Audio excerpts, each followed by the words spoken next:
pemirsa, masih kembali lagi bersama Jurina di sini di Nyumbang Salam. Nyumbang teman lain kirim salam. Karena kita sekarang ini udah segmen kedua, jadi kita langsung masuk ke tips and trick Nyumbang Salam.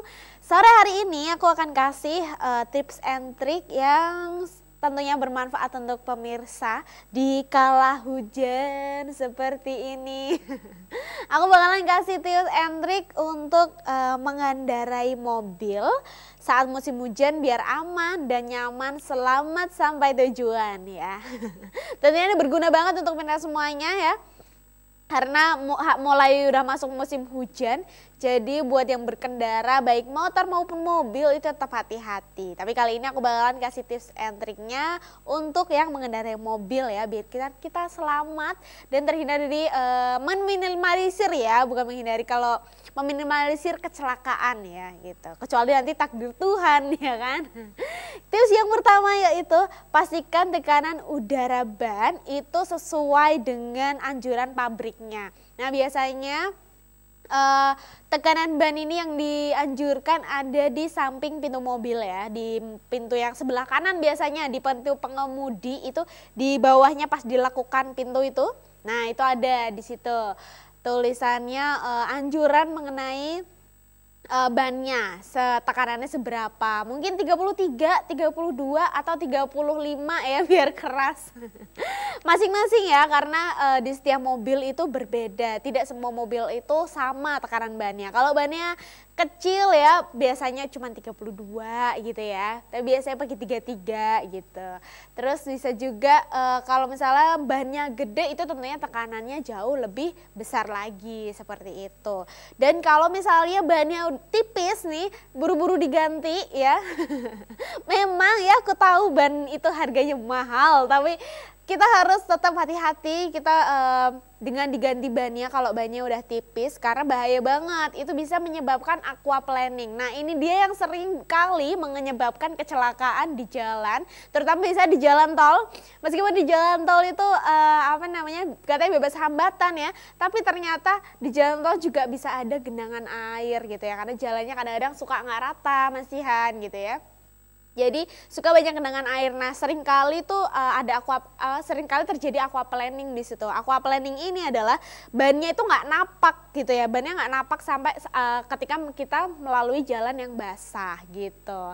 Jadi harus hati-hati, kalaupun misalnya sekalipun di tol ya, kita tetap harus mematuhi kecepatannya. Kalau di Indonesia itu maksimal 100 km per jam, itu pun di jalur-jalur tertentu pemirsa ya kan. Biasanya kalau misalnya di tol-tol dalam kota cuma 60 sampai 80 km per jam. Jadi tolong itu dipatuhi aturan kecepatannya, jangan terlalu kencang. Nah itu juga meminimalisir kecelakaan. Jadi pastikan sebelum berkendara dicek dulu ban mobilnya, nanti kalau sudah aman bisa jalan gitu ya dengan kecepatan yang diatur, jangan kenceng-kenceng ya. Kemudian yang kedua adalah periksa kondisi semua lampu mobil. Nah lampu mobil saat hujan ini jadi media untuk mendeteksi objek yang ada di depan kita. Jadi kan seringkali kalau misalnya kita jalan naik mobil suka ada kabut gitu ya. Terus juga suka debit airnya tuh kencang banget, kalau pas hujan lebat gitu suka nggak kelihatan. Kadang-kadang wiper aja tuh nggak cukup ya gitu, udah kecepatan udah maksimum wipernya masih nggak kelihatan di jalan. Nah itu bisa dibantu dengan lampu mobil gitu ya. Lampu mobil ini lebih enak kuning sebenarnya ya, karena kuning ini bisa menembus kabut ya. Kalau misalnya mobil-mobil zaman sekarang tuh kan sukanya putih ya kan, cuman nggak apa-apa sih, biasanya ada fog lamp ya. Tapi itu dicek semua karena lampu-lampu mobil itu meskipun kecil-kecil ya, kelihatannya kecil-kecil nggak tahu fungsinya untuk apa, tapi itu sangat berfungsi. Itu berfungsi di saat hujan kayak gini ya. Kemudian yang ketiga adalah jaga jarak kendaraan. Jangan mepet-mepet ya, meskipun kalau hujan ini pas ketika kita nyetir suka pengen buru-buru sampai rumah, meskipun naik mobil dan gak kehujanan, tapi bawaan itu pengen aja gitu sampai rumah cepet-cepet gitu ya. Mungkin kalau habis keluar dari cuci mobil pengen banget sampai rumah biar mobilnya nggak kotor banget ya. Tapi tetap kita harus menjaga jarak kendaraannya, jangan mepet-mepet. ya, apalagi kalau mengendarai di malam hari ya, pandangan mata kalau misalnya malam hari sama siang hari itu kan beda gitu. Terutama kalau misalnya mengendarai mobil gitu ya, suka kalau misalnya malam hari itu kan mungkin ngebayang, tau nggak ya? Ngebayang gitu, ada bayangan gitu ya kalau malam hari. Jadi tetap hati-hati, dijagalah jaraknya, jangan terlalu mepet-mepet gitu pemirsa.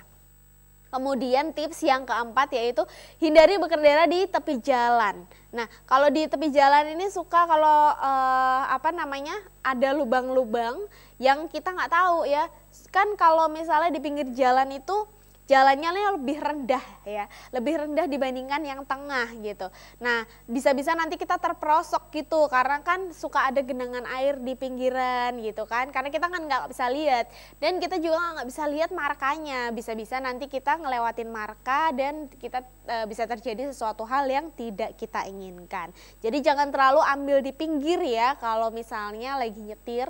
Mendingan ke tengah aja, karena kan untuk mobil jalurnya di sebelah kanan ya, baru kalau misalnya motor di sebelah kiri seperti itu. Jadi kita harus berhati-hati, nanti takutnya ada yang selip gitu juga ya. Kemudian tips yang kelima adalah jangan sampai pandangan terhalang. Nah, cara aman berkendara pada saat hujan adalah dengan memperhatikan jarak pandang ya, jangan sampai terhalang apapun. Misalnya dibersihkan kaca mobilnya gitu ya.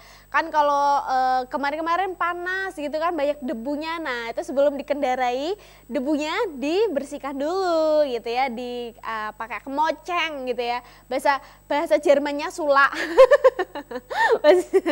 Nah, dibersihkan dulu itu, terus baru nanti dikendarai supaya nggak ada kotoran-kotoran yang menempel gitu ya. Terus juga tips yang keenam adalah perhatikan penggunaan kaca film. Kaca film itu dilarang terlalu gelap ya pemirsa, jadi jangan gelap-gelap. Ayo gelap-gelapan mau apa? Nah, kaca film ini bisa yang berteknologi tinggi dengan tampilan yang bening ya, dari depan maupun yang kanan. Karena kan pemerintah sudah menetapkan aturan juga tuh, kaca filmnya yang boleh digunakan itu berapa aturannya. Nah, itu dipatuhi ya.